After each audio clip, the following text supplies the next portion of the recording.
Today, thrilled to have Frank Garcia, seasoned expert in insurance and financial services, join us. Frank, with his profound knowledge spanning over 25 years, will enlighten us about the intricacies of Social Security and how to make the most of your benefits, whether you're nearing retirement or just starting to think about your future. Today's discussion promises to be both enlightening and empowering. So welcome Frank Garcia to the show. Good morning, sir. Hey, thank you. Thank you. You know, I should have mentioned, because I didn't think of it in that opening right there, introduction, is that one of the big things that I've found in my years, and I was licensed with Merrill Lynch at the turn of the century. Yes, I am old. So, you may be getting ready, or you may not even think about Social Security. Social Security is for old people.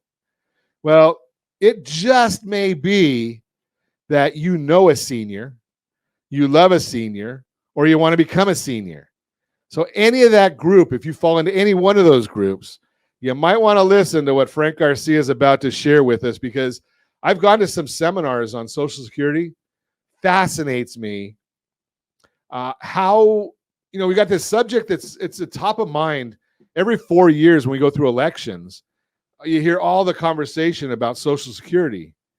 Yet when I go to these seminars and listen and learn, Frank, there's a lot of people that have no clue about Social Security. That's right. That's right. They and the information that they have half the time is not completely accurate. Right. So, I don't even know where to start, but I think the first one I want to ask you about, because we are in Orange County, California, Southern California, there are those people in this area that get divorced. Right. Right. I think it's down a little bit. It used to be 70% of first-time marriages. I don't know what the number is now. That's not our topic of discussion. We can talk to one of the divorce attorneys about that. But is there a benefit to divorce? Is there a benefit in divorce and Social Security? Yes. The percentage is 65%. 65% what? Divorce. Really? Yeah.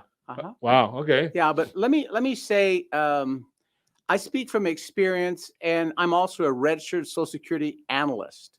Wow. Studied for 6 months. I looked at all those things on your name there, and I thought that I was going back to the alphabet. Yeah, I mean, there's a lot of stuff in there. So, studying that, working with that, and I'll share with you something that really triggered me to do and to expand my education and my benefit to help people, was getting this designation, because I see clients all the time and they have these questions, or they know somebody that have these questions. But back to the question is, what about with my spouse? Can I get a benefit from my ex-spouse? And the answer is yes, if you were married for 10 years and you haven't remarried. And you haven't remarried. You have not remarried, correct. So you can get a benefit, and your spouse that you're going to collect from has to be receiving benefit. So ex-spouse has to be at least age 62 and receiving benefit, or completely disabled and they're receiving a disability benefit. Then that's another different issue. Then that's age 50. But so the answer to that question is yes. And I can, tie in a little bit more information pertaining to that. I'm in a second marriage right now. My wife and I are going to be married 26 years, the 25th of April. Congratulations. Yeah, exciting. And we joined together 26 years ago to raise our children and make a family and make it work. So, we beat the odds. 67% said we divorced, but we made it. We made it. And one of the things that I looked at in regards to this was, how does that affect her? How does it affect me? Well, her ex-spouse, right? She married 26 years ago. She's not going to get any kind of benefit for him, right? Now, my ex-spouse could have got benefit from me, but she remarried, 3 years ago. So she decided not to.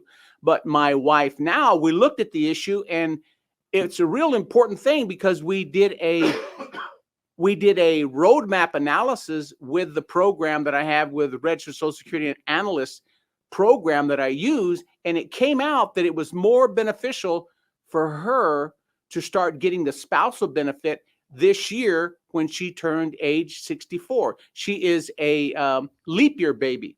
So the 29th of February, she had her birthday. She was 16 years old. Frank, I don't want to story in it. Don't mess it up now. I don't want to cause any trouble. Yeah. But if you're married, what, 20 26 years. 26 years. Now, This my April, math yeah. is correct. You only had to go to buy her 9 birthday presents and all that time? That's right. It was just 9. You devil, you. But they were big presents. Oh, They were big presents. Yeah. big ones. Okay. Continuing our conversation this morning, Frank Garcia is with us. And boy, if I look at Frank's signature line, LUTCFCSARSSACEO. Holy cow, Frank. I couldn't even remember all those things. I even forgot the name of that drug that I'm supposed to be, or vitamin I'm supposed to be taking to get my memory straight. But in the last segment, we were talking a little bit with Frank about the concept of collecting your spouse benefit. And even if you're divorced, you might still be eligible. You can call Frank and get that information directly. That's what he does for a living. We're not giving any specific advice here. But the biggest question that you should be asking yourself, either for yourself, for your parent, for your loved one, for your grandparent, and we're going to throw that at Frank right now. And I bet he's going to give me a 2-word answer. Just going to guess. So, when should I start taking my Social Security, Frank? That's a good question. And I thought it was going to be the 2-word. Yeah. It depends. Yeah. No, that's a good question. And let's talk a little bit about that. Okay. As it plays out for everybody, everybody's situation is completely different. Completely different.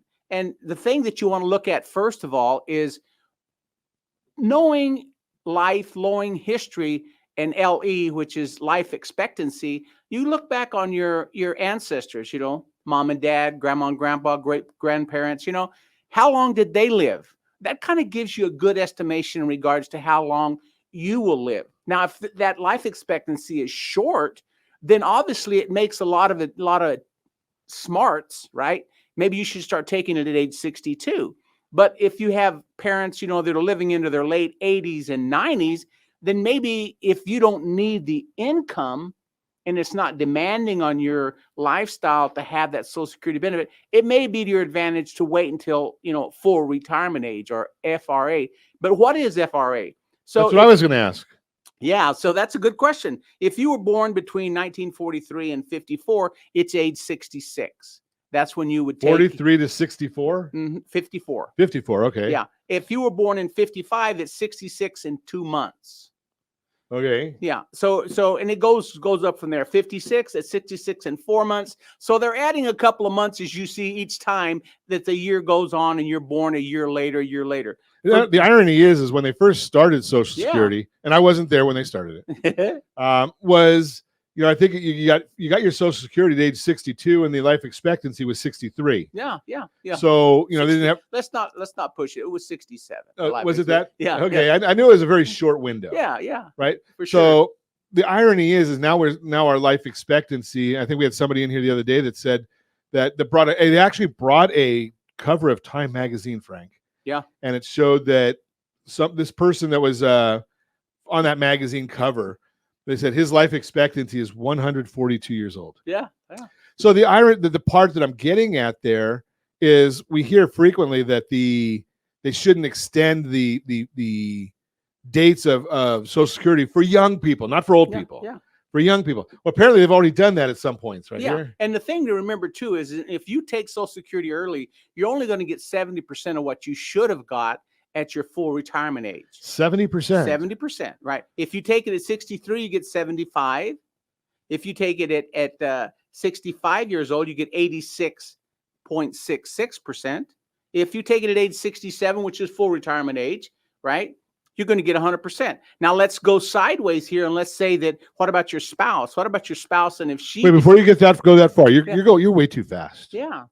So does that mean I should only take it that everybody has to start taking it at 67? No, you have to start taking it at age 70. Okay. You can't delay it. Is there a benefit to waiting from 67 to 70? That's a great question. Every year past full retirement age, it goes up 8%. 8%. 8%. Now, is it a flat 8, or does the cost of living get filtered in there? 8% plus the cost of living. Okay, so it's not like you're losing any benefit. No. It's enhanced. They're paying you to not take it. Okay, so you've got an incentive not to take it because so it's like the government is saying he's going to die too soon, so we'll incentivize him not to take it. Right. And you have to be on the other side of it saying, okay, this is working with a financial advisor like yourself. Right. Let's do an analysis and see what the benefits are. Yeah, we take the information directly from Social Security. You provide it to us. We put it into our roadmap analysis.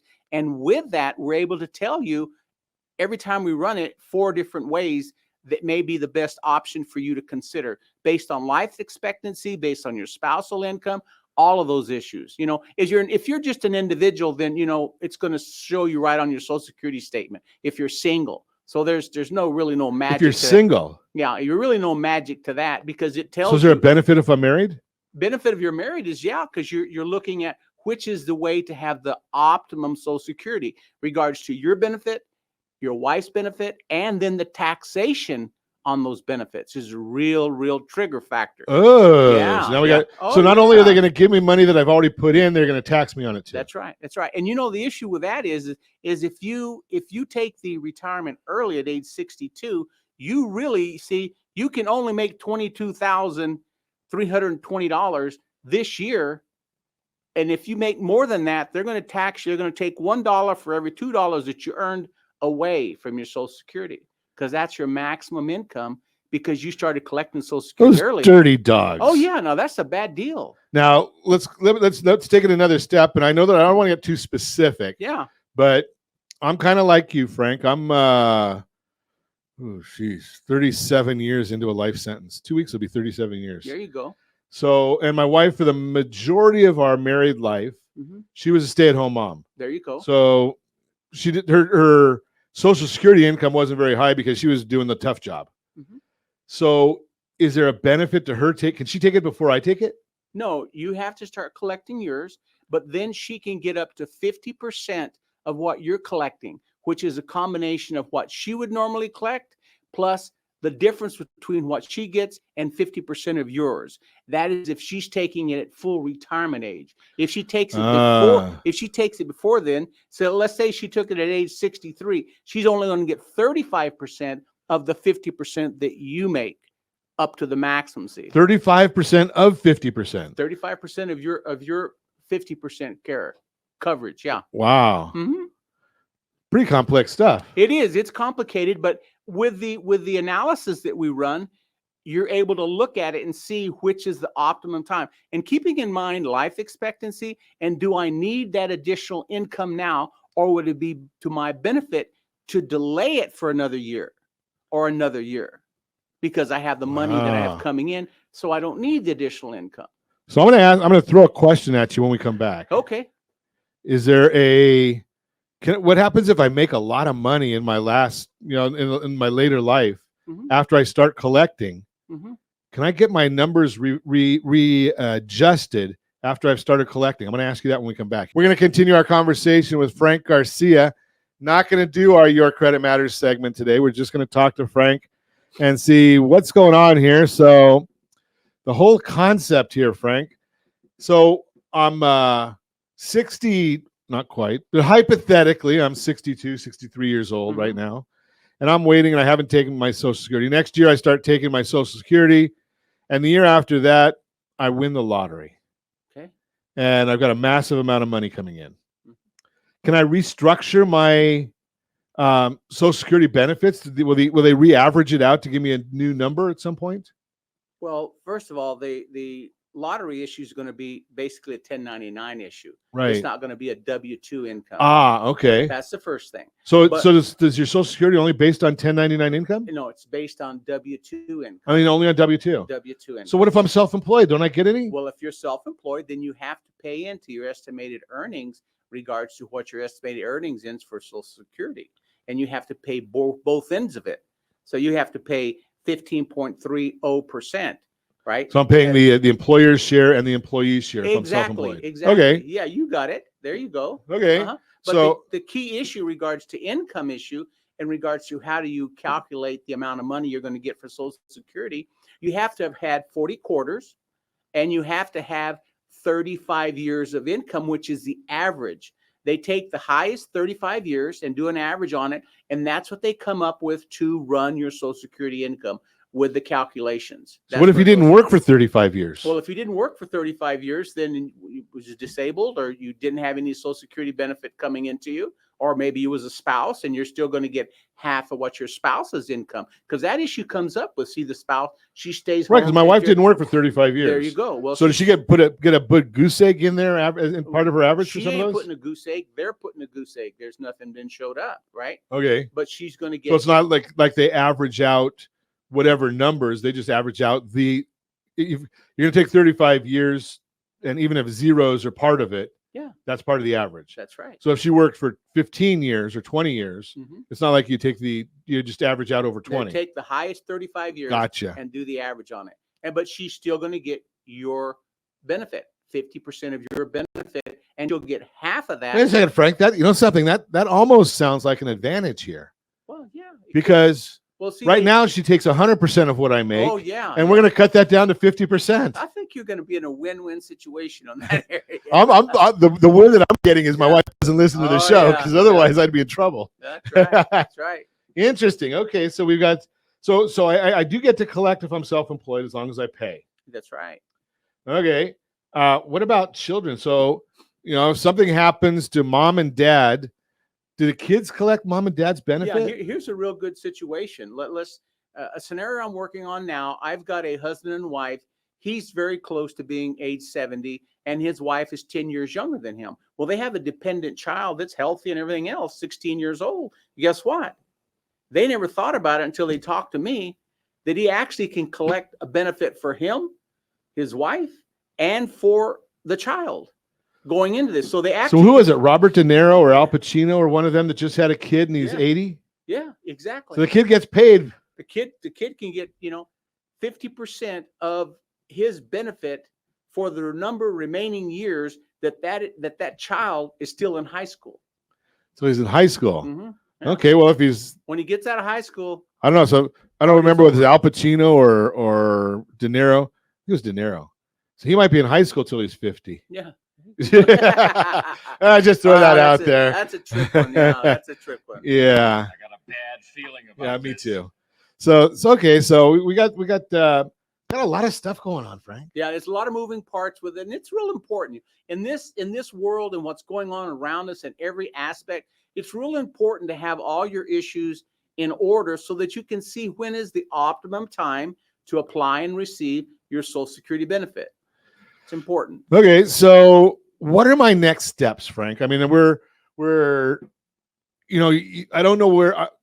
Do I start talking to somebody like yourself at my retirement age? Do I start talking 50 years old? When is the time that somebody gets started in getting into this discussion? I think, the best time that I'm seeing for clients is between age 55 and age 69, because that way we can discuss what they're doing, how they're doing 55 to 69. Okay. And what and how can it affect you? See, because you've got a lot of people that are self-employed right now. Well, it's real important. You're on that bridge line. Am I really working or am I not working? I'm making good money, but isn't it important to pay into something you're going to have future benefit for, not only because it's there, but so I don't get in trouble with the IRS? Good point. It's always good to stay out of trouble with the IRS. Yeah, you don't want them on your case. So you want to take at least some income, 50,000, 60,000, 72,000, somewhere in there on a monthly basis from your company and on a W-2 basis. See? Now, Frank, we have just a couple minutes left. I'm going to throw a curveball at you. Let's go. Tell me a couple of the biggest misconceptions that you see now that you've gone through this educational process and you're helping people with it. What are some of the biggest misconceptions that are out there? The biggest misconception is that they have to start taking it at age 62, because people live over $100,000 on the table because they start taking the benefit too early. That's one of the biggest months, and they like that. Social Security likes that, because guess what? If you're supposed to earn $1,000, right, at full retirement age, and you start at age 62, they only give you $700. So let's just do the math on that. $700. So that's $300. And then if you're still working at 62, which many of us are, guess what? Then they're going to start deducting it. Yeah, you can only make, right, that 20-something $1,000, and as you make more, That's going gonna get us a long way. $1 from you. So see, they're setting you up to fail if you take that early. Wait, Frank, did you really say the government is setting us up to fail? It's to their benefit. Wow, what a surprise that is. Isn't that They're creative, they're manipulating, they're conniving and setting us up for fail. I guess we can drop the mic on that one. Yeah. And that's the reason it's important to look at it and see what is the benefit and when should you look at taking the benefit. That's the important thing. As in anything that you're doing regards to your financial industry, taking loans, paying off cars, buying cars, it's important to know what you can do, when you can do it, and how is it going to affect you before you make that decision. Well, the bottom line here, and I share this on a regular basis. So almost anything any of us do, we're better at than somebody that doesn't do it.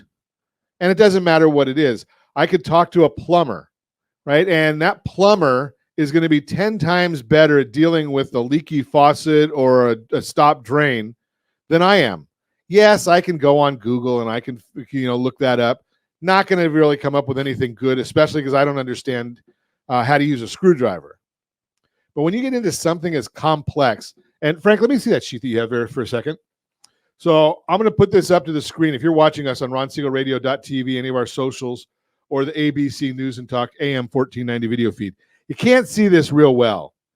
But this sheet has all kinds of statistics and data and charts and things like that. Now, I've gone to many, many seminars dealing with Social Security. The stuff changes. The concepts change. People like Frank who are going out there and studying this and have all these different charts at their fingertips, that chart doesn't say if you're a cold-blooded individual that's been paying into Social Security, take your money at 62, right? Doesn't say that on there. No. It's got all different options. And you need somebody that's been experienced and understands these things to help you navigate, right? Give you that roadmap to go on there. So the bottom line here is we need you to get in touch with Frank Garcia. Give me a call at 800-306-1990, 800-306-1990. If you will go, Josh, if you can put this on the screen. I know we got about a minute left. RSR links. RSR link. Is it links or link, Josh? rsrlinks.com/Frank. rsrlinks.com/Frank. That's going to take you to Frank's site, rsrlinks.com/Frank. And that'll get you right over to a chat with, and I don't even know what it's going to take you to because I haven't looked at it yet. Put your dad in. But, you can put your dad in there. Yeah. Okay, that's going to get you right over there to Frank.